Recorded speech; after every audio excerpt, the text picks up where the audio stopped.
Yeah, it's me, it's Skrilla. I'm from Zombieland. We out here in Zombieland right now. And describe growing up in this area. Zombieland is Zombieland. Red carpet, this the trenches.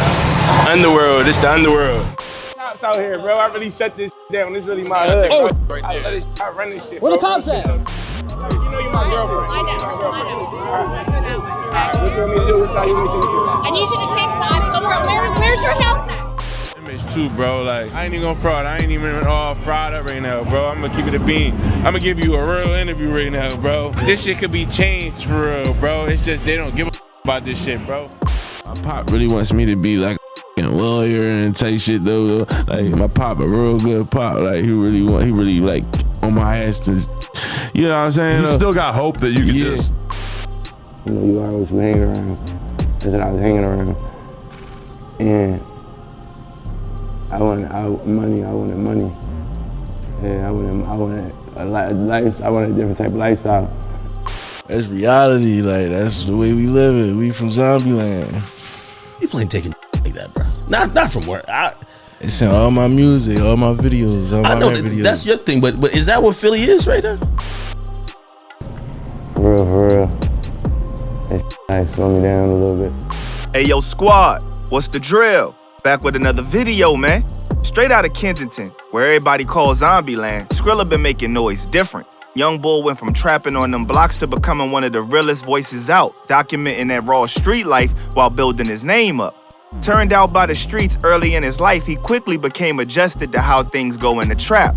He's been on both sides of the fence, not only in the sense of being a good kid and being a hoodlum, but also being a dealer and a user. This adds a more dynamic perspective to his music, and that's why he talks about it in his interviews. Having recently survived getting popped in Chicago, Skrilla is more focused than ever and ready to tell his story with no filter.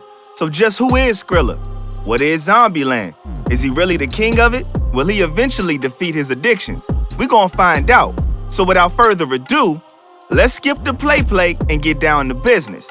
Skrilla-born Jamal Edwards came up in Philly's Kensington area, what will become Zombieland. Despite what you think for somebody repping that area, bro had a different foundation. His pops, black, his mom's straight Mexican from Texas. They linked up in college. Truth is, Skrilla had some solid parents though. Most people wouldn't guess it from his image. His pops was extra heavy on making sure that he stayed straight. Had him playing every sport out there. Back then, Young Bull was deep into basketball, playing AAU and traveling around the world.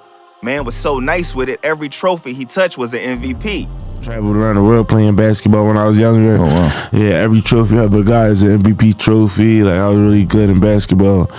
But somehow though, like the streets just got to me though at an early age. Being the oldest of his siblings, he got a brother and a sister, Skrilla had both parents in his life even though they wasn't together. His pops had different dreams for him though. Wanted him to be something like a lawyer, stayed on his case about it too. Pops was real good like that, always pushing him to do better. Pop really wants me to be like a lawyer and type shit though. Like my pop a real good pop. Like he really like on my ass to. But check this, even with all that good foundation, with parents who went to college and tried to keep him straight, Young Bull was still drawn to the streets.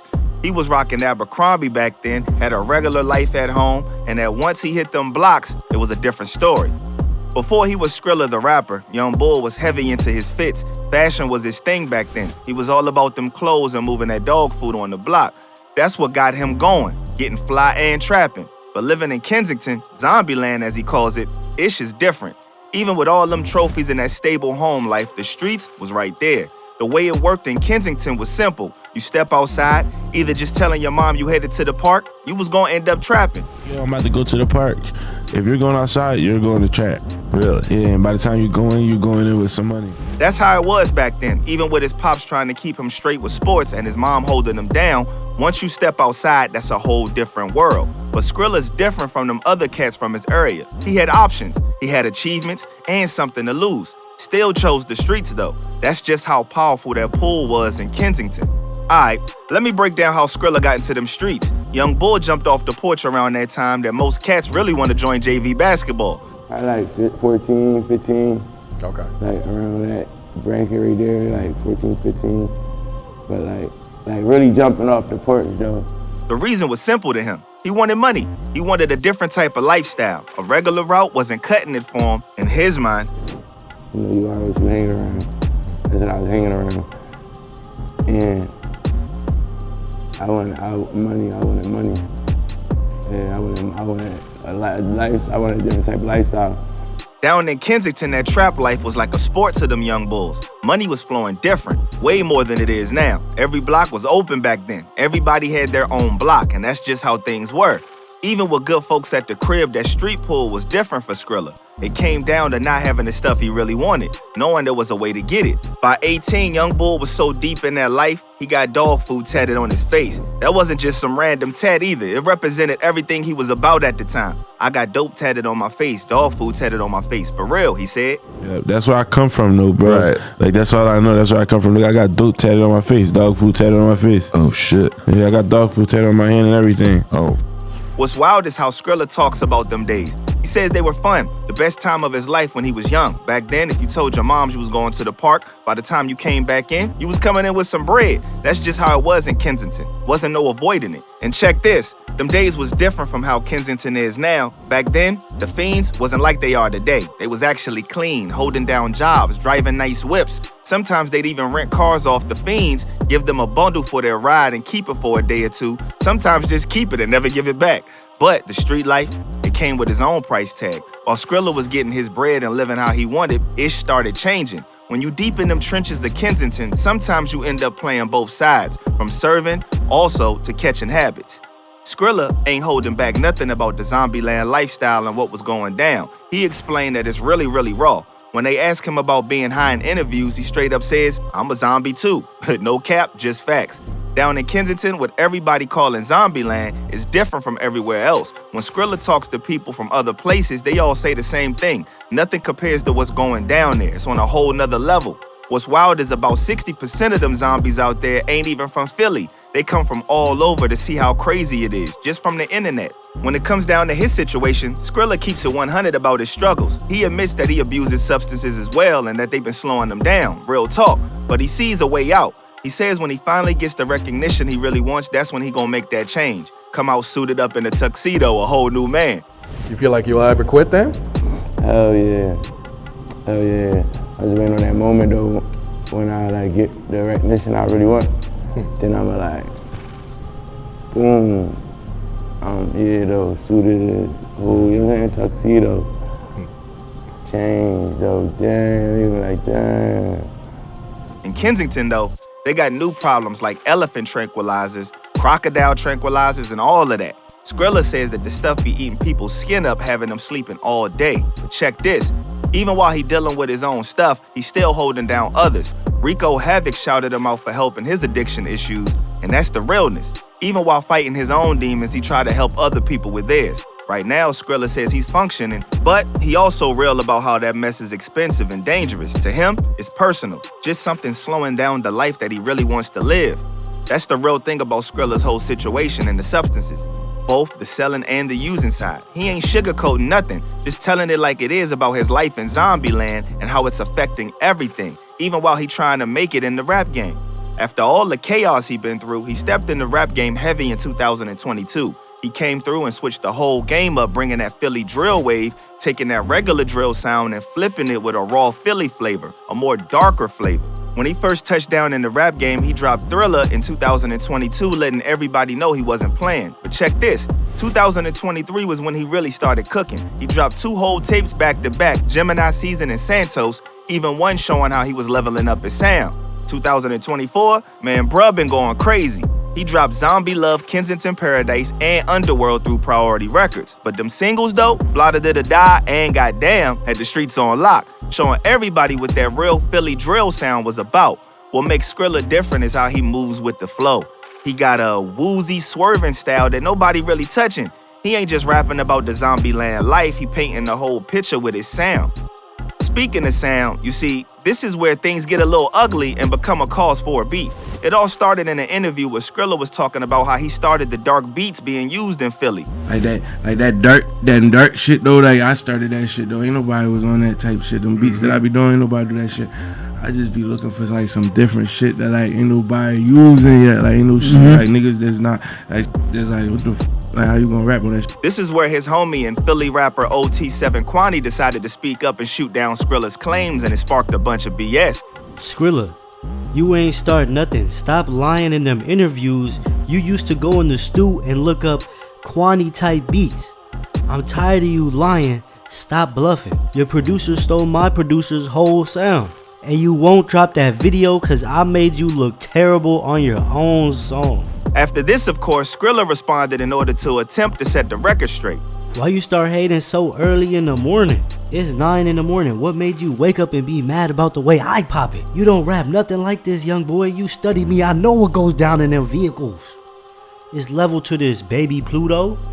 Fortunately enough, after months of going back and forth, it has been confirmed by Skrilla that they are in fact cool and everything is squashed. The current days of constant rap beef has caused many listeners and fans to not take the squashing of beef seriously. But at the moment, we just gotta take the man at his word. Me and Quanny cool. Me and Quanny, that shit. You squashed it? Well, that's good. That's good for the future of Philly right there. Yeah. You might be trolling me, but you know. No, we cool. You squashed it? How did that happen? We just talk. We cool though. And there you have it, huh, man? Hopefully they get back in the booth and get it popping. But while everything was looking up for him, out of nowhere, bang, literally, September 27th, 2024, stuff got real for Skrilla. That's when the streets reminded him just how dangerous the life can be. Skrilla pulled up to Chicago to link with some friends and hit the studio. What went down after that was crazy. The moment he stepped out the studio, bullets started flying. The way he tells it, it all happened so fast. He went in, made some music, stepped out, then bang. Next thing he knew, a bullet went clean through his thigh. And, you know, I think there was a short period of time people were like, are we gonna, number one, return back to the streets? Because Philly's a little rugged. The situation was no joke. About 60 shots rang out, hitting like 4 or 5 people. His whip got hit up too. Both front tires was flat. And what made things even crazier is when they tried to get to the hospital, the first spot they hit, it was abandoned, straight up closed down. Had the GPS another spot like 15 minutes away while he bleeding out. Legs stuck straight, he couldn't even bend it. When they asked if he was somewhere where he shouldn't have been, Skrilla ain't make no excuses. He said he was exactly where he wanted to be, but he learned from it though. After that, he said he ain't hitting up no more studios nowhere but Zombieland. He called it a wake-up call, something that he needed to tighten up his movement. But check this, Skrilla ain't let that event stop him. A month later, he was back in Chicago staying out with his brother Big Op. He got family out there, aunts, uncles, cousins, cribs to go to and everything. When the police tried to press him up about who did it, he kept it simple. He told them he ain't know nothing. He ain't even from there. Now, if you're asking what's happening recently, Young Bull been going crazy still. He hit Morris College and had the joint turned up stupid. He even touched down in Atlanta and them folks was trying to show mad love. Had Skrilla shook how they was turned up for him out there. That was the first time that he really been outside of Zombieland heavy, besides them quick moves to Miami every blue moon. Even though he moving around more, Skrilla ain't never left Kensington behind. He still be out there heavy documenting that zombie life. That's my hood. I'm good over there, he says. Even the cops F with him different out there now. They seen his whole come up. They do their job, but they fuck with me though, like they find me entertaining too. Like, you know, I ain't really doing the bad shit that I was doing before, so. He got them live Johns set up in Kensington now, letting everybody see what's really popping in them streets, no filter. This dropped a big-ass vlog showing the real deal about what's going on out there and had the mayor and them trying to clean everything up for the cameras, but Skrilla making sure everybody can see what's really good in them streets. When people start running their mouth about him moving to Beverly Hills or some bougie part of Atlanta or Houston, Skrilla shut that down quick. He said he ain't even on that type of time yet. He ain't out there serving no work no more, but he's still in them trenches, still posted up with his people, keeping that same energy. That's what's good with Skrilla right now. He taking his rap career to the next level, but ain't never fronting on his roots in Zombieland. He's showing them you can get the bag without switching up. You can make it without acting brand new. Ain't gotta change up who you are or nothing, or forget about your people just cause you got some bread. I mean, look, all you gotta do is stay smart, stay alert, and stay real, and the rest gonna happen. I'm out, y'all.